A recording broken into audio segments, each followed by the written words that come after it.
So I'm Terry Scott, B-17 Alliance Executive Director. This is Mobley here. He's the new dog in town. And I have a gentleman here who has General Pattons Third Army on his hat today, visiting Veterans Coffee Club. So what's your name, sir? I'm George Thompson, retired First Sergeant, United States Army.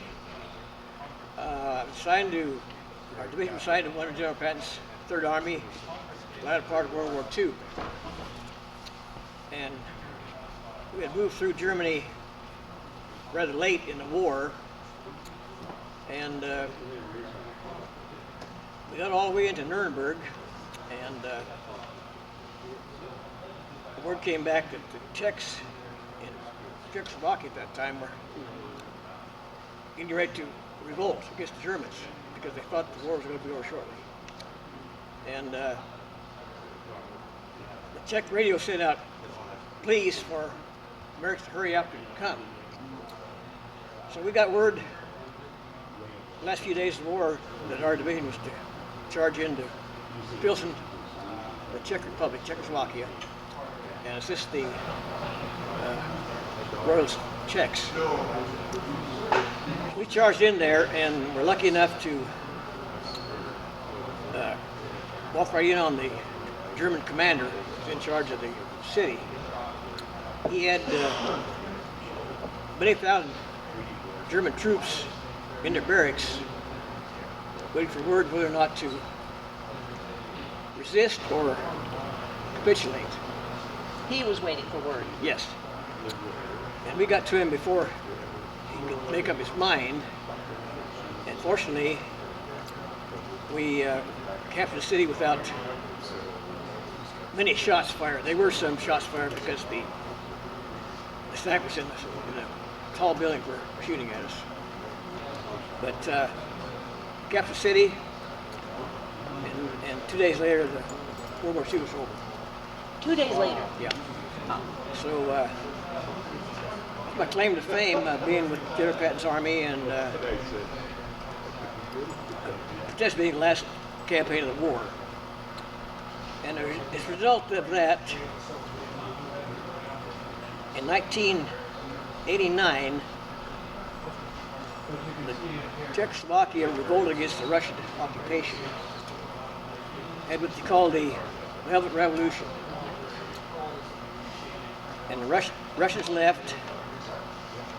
And then in 1991, the Czech government invited some rare American veterans back just to commemorate their liberation.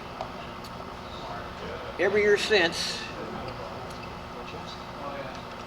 on May 6th, their Liberation Day, their 4th of July, Marys have gone back. Who's gone back? The veterans who were there. Okay. I've been back there the last 10 years in a row, and I'm going back April 30th right now, this year. They put on such a celebration for us you cannot believe. We have a parade of military vehicles, jeeps, tanks, half-tracks, ambulances. Must be 5 miles long. Wow. And the last one I sat with the vice mayor of the city. The city of Pilsen is about 175,000 people.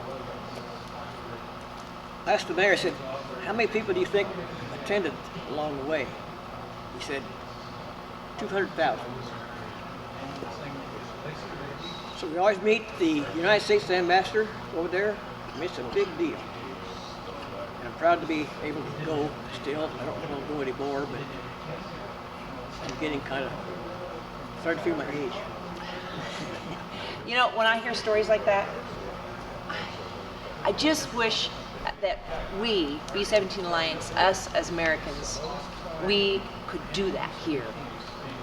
You know, 4th of July here is our Independence Day.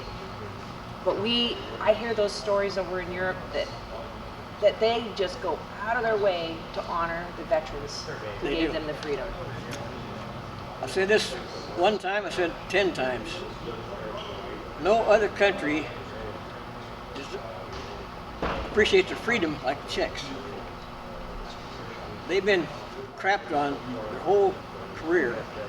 They were formed by the United Nations at the end of World War I by our president. The flag is red, white, and blue. They were the first country occupied by Germans, Nazis, 1939. First country they went into. Last country liberated, like us, 1945. That's where they like us. That's good. Great. Thank you for sharing. Wait, you're not done. So if you wanted to share with the next generation something that they should remember, what would it be? Look back and find where your freedom came from, because it's not something that's handed to you lightly. You should defend it. Yes. Thank you. And I fear for this country today. I do. What does defending your freedom look like to you? Well, we can't let too much foreign influence our leaders. We need to stay American strong. Correct. Be strong. And I don't know who ruled us to be policemen of the world, but I don't agree with it. Thank you for your service. Thank you very much. Really appreciate it. Glad you're here today. So Please much. come back. I will.